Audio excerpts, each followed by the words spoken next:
မနှောက်ယှက်တော့ဘူးနော်ဒါမျက်ရည်တွေနဲ့ရင်းပြီးပြောတယ်ကျွန်တော်ရဲ့နောက်ဆုံးစကားလေးတစ်ခေါက်မှာမင်းတို့လွမ်းနိုင်ဆက်ချင်ပြီးတဲ့ဖုန်းတွေကိုမင်းကမှမလိုအပ်တော့တာဆိုရဲစိတ်နဲ့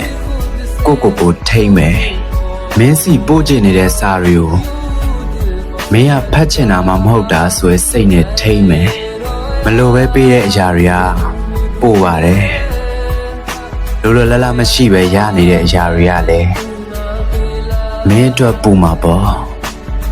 ရှိပါစေတော့ကိုချစ်တဲ့သူနဲ့